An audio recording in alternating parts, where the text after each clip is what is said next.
화들짝 놀래가지고 눈이 갑자기 번쩍 떠지더라고요. 저거 못 주겠냐? 해서 주겠다라고 하고 사인까지 다 했대요. 이 사촌 동생이 무서워졌어요. 그것이 알고 싶다. 이 3년 후에 3억짜리 주식이 될 수도 있고요. 5억짜리 주식이 될 수도 있다라는 거죠. 야, 그거는 내가 너한테 그냥 열심히 하는 의미에서 준 거지 법적으로 주셔야 된다. 아니 그러면 따님한테 40%를 주셔야지 왜 사촌 동생한테 40%를 주시나요? 그것이 알고 싶다.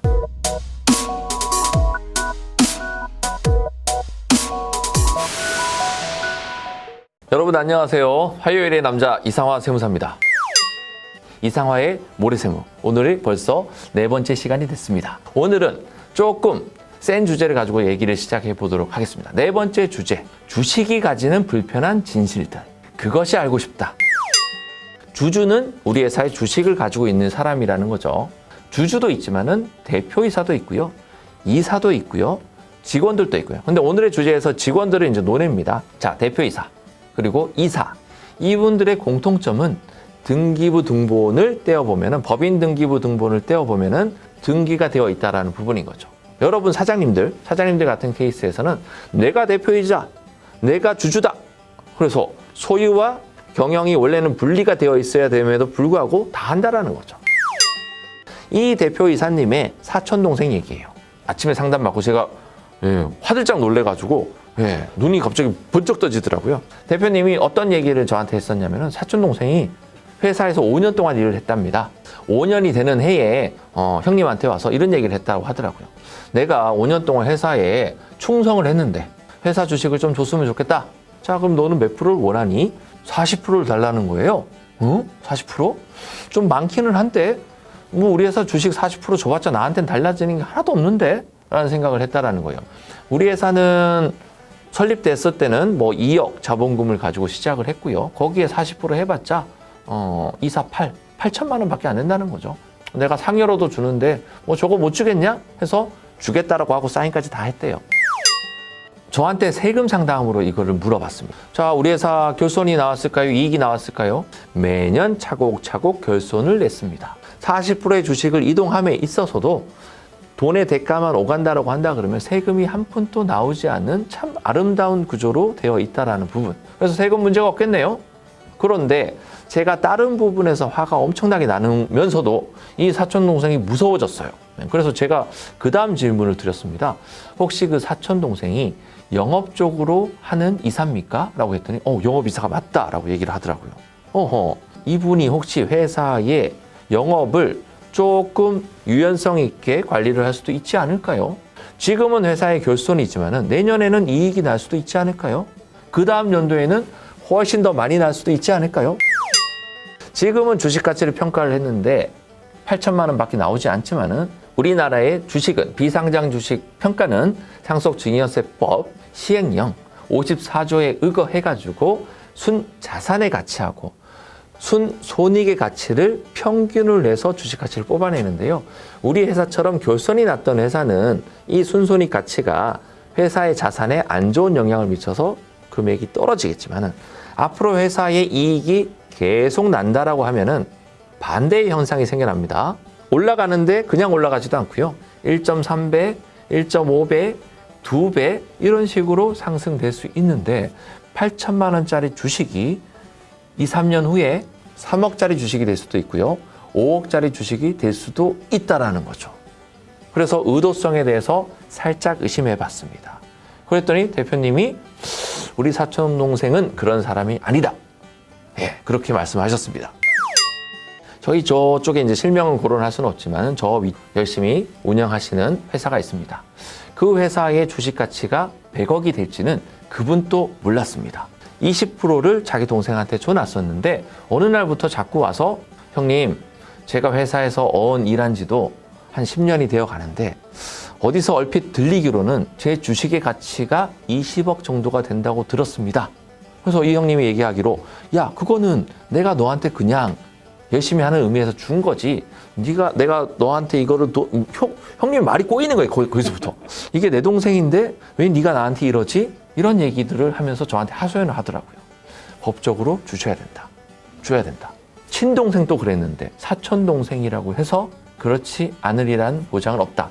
더더군다나 영업의 키를 잡고 있는 그분이 사촌동생이라고 한다 그러면은 이 주식을 본인 마음대로 바꿀 수도 있지 않겠느냐. 대표님이 그럴 일이 없기를 오늘 또 교회 가서 빌고 내일 또 가서 빌고 이렇게 하겠다고 하셨습니다. 자, 그 다음 얘기를 한번 나눠볼까요? 제가 물어봤습니다. 회사에 사촌동생 말고 또 누가 있습니까? 라고 물어봤더니 저희 딸이 회사에 근무하고 있습니다. 아니 그러면 따님한테 40%를 주셔야지 왜 사촌동생한테 40%를 주시나요? 딸에게는 월급을 많이 주고 있습니다 라고 얘기를 하는 거예요. 월급은 사실상 일회성입니다. 근데 주식은 영원합니다. 주식은 지금은 아무런 가치가 없는 주식이라고 보여질 수 있겠습니다만 아까처럼 회사에다가 내 주식 사줘라고 주식 매수 청구권을 들이밀 수가 있고요. 회사는 거부하기가 어렵습니다. 얼마로? 시가. 이 회사가 현재 시가로 사줘야 되니까 이게 환장할 노릇. 화를 낼 수밖에 없는 사장이라는 걸 요렇게 이제. 회사가 돈을 벌면 뭘 하고 싶어지냐면은 특히나 제조업들은 공장 사고 싶어져요. 회사의 이름으로 건물을 삽니다. 이 사장님들이 정말 눈이 이상하지 않는 이상은 가치가 오르는 곳을 사지 가치가 떨어지는 곳을 사지 않습니다. 그래서 제조업 한 10년 정도 하시면은 웬만하신 분들은 거의 2배 정도 상승하세요. 그 건물이 30억짜리가 한 8년 지나가지고 60억이 되면 이 60억의 40%는 누구 거일까요? 네, 사촌동생 겁니다. 저라면 40% 따님한테 주겠습니다. 지금 와서 그거 어떻게 할까요? 네, 이게 문제는 왜 다 저지르고 나서 항상 연락하는지 모르겠어요. 이런 부분을 문제를 가지고 있고요. 또 마지막으로 제가 드릴 또 찝찝한 게 하나가 있습니다. 우리 회사 주주총회를 한 적은 없을 겁니다. 근데 만약에 주주총회를 하게 되는 일들이 어떨 때 벌어지냐면은 법인 등기부 등본에 이사 홍길동이라고 찍힌 사람, 이 사람을 해임시키고 싶어. 마음에 너무 안 드는 거예요. 주주한테 물어봐야 돼요. 대표자가 이분을 자르는 거 법적으로 불가. 발행 주식 총수를 가지고 있는 주주들의 3분의 1명이 참석해야 돼요. 33%죠. 참석해서 참석한 사람들이 3분의 2 이상이 찬성합니다 라고 손들어야지 이게 가결되는 부분이에요. 근데 만약에 모든 주주가 다 참석했다고 치자고요. 100% 주식이 다 참석했다. 의결권을 가지고 있는 이 100% 사람 중에서 3분의 2 이상, 67% 이상의 사람들이 찬성을 해야 돼요. 사촌동생 40% 가져갔습니다. 이분 반대. 나는 반대세 이러고 여기 넘어져 있어요. 그럼 사장님이 60% 가지고 있잖아요. 나는 찬성일세라고 해도 이거는 부결됩니다. 이게 너무나 찝찝하다라는 거예요. 그래서 제가 계약서 파기를 하시던 이거 하지 마세요라고 얘기를 했습니다. 그랬더니 어떻게 그러냐라는 이 문제로 이분은 교회에 가셔가지고 절에 가셔가지고 계속 기도하고 불공 드리고 이제 이렇게 한다라는 거죠. 이건 세법 얘기가 아니거든요. 물론 세금 얘기도 이 안에 있습니다. 근데 세금 얘기를 제가 굳이 드리지 않는 이유는 그 얘기까지 드리면 이분은 이제 갑자기 이렇게 쓰러지실 것 같아가지고 세금 얘기를 드리지 않았어요. 그리고 배당 마지막이라고 해놓고 또 한마디 드려서 좀 죄송하긴 한데요. 배당을 하고 싶어요. 따님한테 한 1% 주식 주고 따님한테 한 1억 배당하고 싶은 거예요. 본인 대표님이 가져가는 거 60%를 다 포기하고 따님한테 줍니다. 배당 가능합니다. 차등 배당이라고 하고요. 나중에 이분한테는 싫으나 좋으나 40%에 해당하는 배당을 줘야 됩니다. 만약에 회사 1억 배당하기로 결정했다. 대표님 해당하는 6천만 원 따님한테 주시기로 한다 하더라도 이분한테는 4천 무조건 줘야 됩니다. 이거는 따님한테 돈을 주고 싶을 때마다 이분한테는 그에 상응하는 돈을 계속 줘야 되는 안타까운 사연. 제 얼굴 찡그러지는 거 보이죠? 네. 이분은 만약에 저희 형님이셨다 그러면은 형님은 때릴 수가 없죠. 동생이었다 그러면 때렸을 거예요. 너무나 안타까운 사연입니다. 주식회사는 주식으로 인해서 구성된 회사입니다. 우리 회사에 돈을 넣어주겠다고 하신 분들이 이제 생길 겁니다. 우리 회사가 잘 되면 잘 될수록 투자하신다는 분이 생겨요. 자, 20억을 줄 테니까 우리 회사 주식 20% 주세요라는 문의가 들어옵니다. 어떤 분들은 20억에 20%면 나 당장 준다.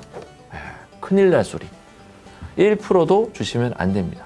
근데 안 줄 수는 없어요.